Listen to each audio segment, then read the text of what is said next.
اعوذ باللہ من الشیطان الرجیم بسم اللہ الرحمن الرحیم وانی مرسلۃ الیہم، تو میں ان کی طرف الیہم بہدیۃ،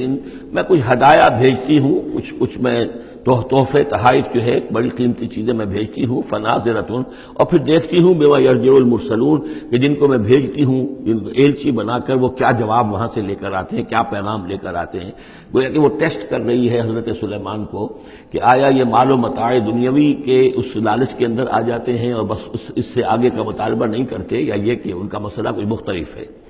فلما جاء سلیمان قال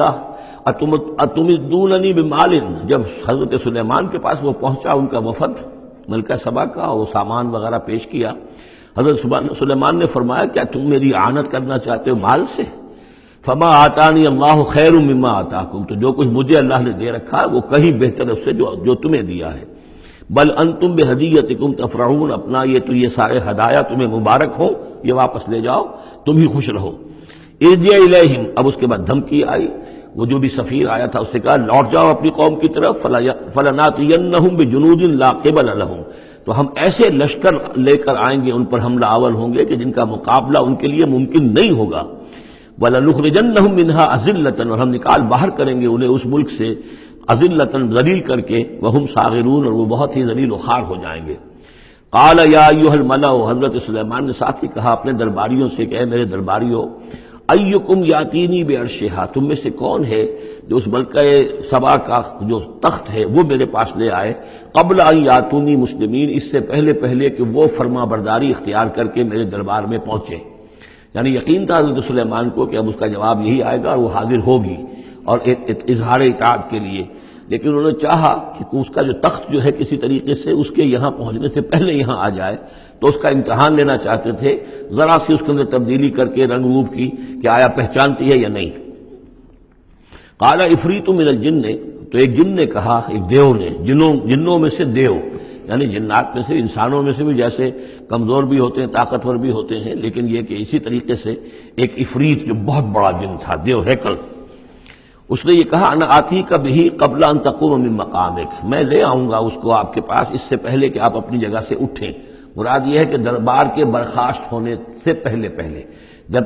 دربار جو آپ کا لگا ہوا ہے اس کے برخاست ہونے سے قبل، اس سے پہلے میں لے آؤں گا۔ وانی علیہ لقوی امین، اور میں اس کے لیے قوی بھی ہوں اور امانت دار بھی ہوں، معتبر بھی ہوں۔ قال الذی عندہ علم من الکتاب، کہا اس شخص نے کہ جس کے پاس کتاب کا علم تھا۔ اب یہ آیات متشابہات میں سے ہے، یہ کون سی کتاب ہے، کون سا علم ہے، یہ ہم نہیں جانتے، نہ ہمارے پاس اس کے سلسلے میں کوئی مرفوع حدیث محمد رسول اللہ صلی اللہ علیہ وسلم کی موجود ہے۔ یہ آیات متشابہات میں رہے گا۔ کوئی ہے وہ عملیات جن کو ہم کہتے ہیں، ان میں سے کوئی عمل ہے کہ جو خاص جس کی کہ تاثیر یہ تھی، جس کے ذریعے سے یہ کام کر لیا گیا۔ اب یہ تو ہو سکتا ہے کہ جیسے آج ہمارا معاملہ ہے تو شاید کوئی ہماری ٹیکنالوجی اس حد تک پہنچ جائے کہ کسی میٹیریل شے کو امریکہ سے تحلیل کر کے اور اس کے ایٹمز بنا کر یہاں منتقل کر دیا جائے، اور آنے واحد میں، اور پھر یہاں اس کو اسی سٹرکچر جو تھا جس سے کہ تحلیل کر کے وہ ایٹمز لیے گئے تھے اسی شکل میں پھر یہاں بنا دیا جائے، تو یہ انہونی باتیں تو نہیں ہیں۔ اب جہاں پہنچ رہی ہے ہماری ٹیکنالوجی، یہ عین ممکن ہے کہ ایسا ہو جائے، اور شاید اسی طرح کی کوئی بات ہوگی کہ جو اس وقت ہوئی ہے، واللہ اعلم۔ قال الذی عندہ علم من الکتاب، تو کہا اس شخص نے جس کے پاس کتاب کا علم تھا، کہتے ہیں کہ یہ ان کا وزیر تھا آصف بن برخیہ، اور اس کے پاس خاص طور پر یعنی کتب سماویہ کا اور اللہ کے ناموں کا علم تھا۔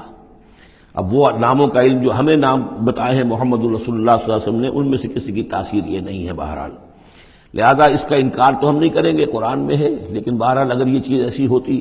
کہ جس میں ہمارا ان دلچسپی لینا مفید ہوتا تو محمد رسول اللہ صلی اللہ علیہ وسلم ضرور ہمیں بتاتے۔ اگر آپ نے نہیں بتایا ہے تو اس کا مطلب یہ ہے کہ اس کھود کرید میں ہمیں نہیں پڑھنا چاہیے۔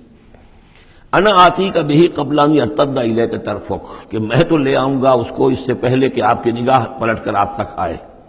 فلما رآہ، یہ کہتے ہی، اور وہ لے بھی آیا، فلما رآہ مستقرا عندہ، دیکھا انہوں نے اس کے سامنے رکھا ہوا ہے۔ نہ صرف یہ کہ اس شخص نے کہا کہ میں لے آؤں گا آپ کی پلک جھپکنے سے پہلے، بلکہ وہ فی الواقع لے آیا، پھر جب دیکھا اس کو کہ رکھا ہوا ہے اس کے سامنے حضرت سلیمان کے، قال ھذا من فضل ربی، انہوں نے فوراً کہا، یعنی یہ کہ اس پر بھی اللہ کی بندگی کا جو ہے جو نقشہ ہے وہ یہ ہے کہ بڑی سے بڑی بات بھی ہو تو اللہ ہی کا شکر ادا کیا جائے، اسے فضل سمجھا جائے، کوئی اپنا کمال کہ میرا ایک وزیر بھی یہ کمال رکھتا ہے تو میں کتنا صاحب کمال ہو گیا، یہ نہیں۔ قال ھذا من فضل ربی، یہ میرے رب کا فضل ہے، لیبلونی اشکر ام اکفر، کہ وہ اللہ مجھے آزما رہا ہے کہ میں شکر کرتا ہوں یا کفران نعمت کرتا ہوں۔ ومن شکر فانما یشکر لنفسہ، جو کوئی شکر کرتا ہے وہ اپنے بھلے کے لیے کرتا ہے۔ ومن کفر فان ربی غنی کریم، اور جو کفران نعمت کی روش اختیار کرتا ہے تو میرا رب تو غنی ہے اور کریم ہے۔ قال نکروا لها عرشها، حضرت سلیمان نے فرمایا کہ ذرا اس کا جو اس ملکہ بلقیس کا جو عرش ہے، اس کا جو تخت ہے، اس سے ذرا اس کی حیت بدل لو تھوڑی سی، ننظر، ہم ذرا دیکھیں گے، اتہتدی، کیا وہ پہچان لیتی ہے اس کو، ام تکون من الذین لا یہتدون، یا یہ کہ ان لوگوں میں سے ہوتی ہے کہ جو نہیں پہچان پاتے۔ فلما جات قیل اہٰکذا عرشک، جب وہ پہنچی دربار میں پیش ہوئی تو اس سے کہا گیا کیا اسی طرح کا ہے آپ کا عرش، اہٰکذا، یہ جو تخت یہاں رکھا ہوا ہے کوئی ایسا ہی تخت ہے آپ کا؟ قالت کانہ ہو، اس نے کہا نہیں، تو معلوم ہوتا ہے وہی ہے، یعنی اس نے پہچان لیا، مطلب ذہین عورت تھی، ویسے بھی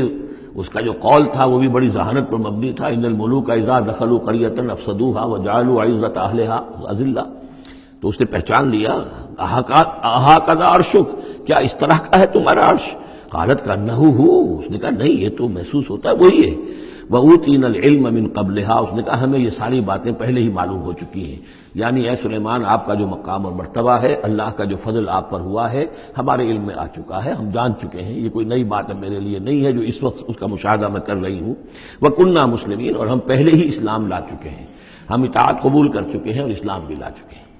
وَصَدَّهَا مَا كَانَتْ تَعْبُدُ مِن دُونِ اللَّهِ، اور سلیمان نے روک دیا اس کو اس سے کہ جس کو وہ پوجتی تھی اللہ کے سوا۔ انہا کانت من قوم کافرین، یقیناً وہ کافروں کی قوم سے تھی۔ قیل لہ ادخلی الصرح، اور اس سے کہہ دیا گیا کہ اب محل میں داخل ہو جاؤ۔ فلما رأتہ حسبتہ لجۃ، جب وہ محل میں داخل ہونے لگی اسے یہ محسوس ہوا کہ شاید پانی ہے۔ وکشفت عن ساقیہا، تو اس نے اپنے ذرا جو بھی شلوار یا جو بھی اس کا لباس تھا اسے اٹھایا اوپر کو اور اس سے پنڈلیاں کھولی۔ وکشفت، اس نے کھول دی اپنی پنڈلیاں۔ قال انہ صرح ممرد من قواریر، حضرت سلیمان نے فرمایا یہ پانی نہیں ہے، یہ محل ایسا ہے کہ جس میں شیشے جڑے ہوئے ہیں۔ وہ شیشے میں جو عکس پڑ رہا تھا وہ سمجھی کہ یہ پانی ہے، پانی میں عکس پڑ رہا ہے، لہذا وہ اس میں سے پانی میں سے گزرنا پڑے گا، وہ پانی نہیں تھا، شیشہ تھا۔ یہ تو بلکہ شیشہ ہے، محل ہے ایسا جس کے اندر کہ شیشے جڑے ہوئے ہیں۔ قالت رب انی ظلمت نفسی، یہاں گویا کہ اسے اور احساس کرا دیا کہ تمہارے تو حاشیہ خیال میں بھی وہ نعمتیں نہیں ہو سکتی جو اللہ تعالیٰ نے مجھے دے رکھی ہیں۔